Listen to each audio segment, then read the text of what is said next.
क्या नाम है जी आपका? नईम मलिक, कहाँ के रहने वाले हैं आप? गाँव सांतर सा। तो फिलहाल आप संतर साहब चौकी पकड़े, क्या है मामला? मामला ये है कि हमारे साथ में ना बहुत मारपीट हो चुकी है। इससे पहले भी हमारे पे मारपीट हुई और जनवरी की 22 तारीख में मैं अपने घर का लेंटर खुलवा रहा था। उसके बावजूद भी मेरे पर बहुत मारपिटाई हुई।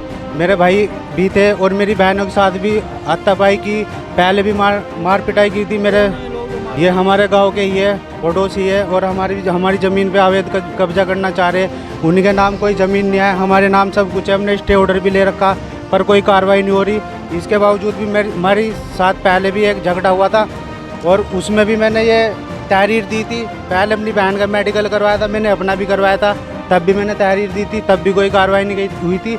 मैं चौकी में भी आया था और थाने में भी गया था मैं, वहाँ से भी मेरी कोई कार्रवाई नहीं होती। और इस बार भी मैं 22 तारीख की दुर्घटना है, अब तक कोई कार्रवाई नहीं हुई। बावजूद मैं बराबर आ रहा चौकी भी और थाने भी मैं जा रहा, पर कोई कार्रवाई नहीं हो रही। अब ये नहीं पता क्यों किसकी 8-60 गांठ से हो रहा है सब कुछ काम। अब मैं ये नहीं कह सकता क्यों गाँव वाले भी। और जी 22 तारीख में मैं लेंटर गुलवा रहा था, उन्होंने मेरे पर हमला करा, मेरी आंख में भी देखो लाठी मारी, मेरी बहनों पर भी। मैंने मेडिकल करवाया था, ये रहा, मैंने एप्लीकेशन भी दे रखी पर कोई कार्रवाई नहीं हुई। अनीस, अजीम, तस्कील, आजम और सफदरी है, गाँव के ही रहने वाले।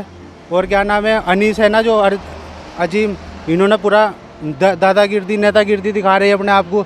माँ में जान से मारने की धमकी दी, बोले कि तुम गाँव से कटवा देंगे, हमारे घरों पे कब्जा करना चाह रहे हैं। और जी ये हमारे साथ हमारा ज़मीन ने कब्जाना चाह रहे हैं, अवैध कब्जा करना चाह रहे हैं, हमें यहाँ से निकालने के लिए कोई प्रयास कर रहे हैं, मदद कर रही है सरकार भी, मदद कर रही है इनकी, कोई पर हमारी कोई सुनवाई नहीं हो रही। इस बावजूद भी कल भी मैं आया था, 22 तारीख से मैं बराबर आ रहा, मैं फ़ोन भी कर रहा पर कोई सुनवाई नहीं हो रही। अब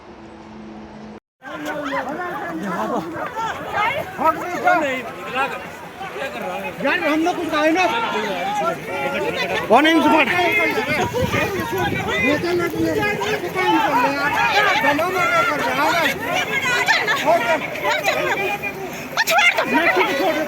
अरे तो हड़ता जा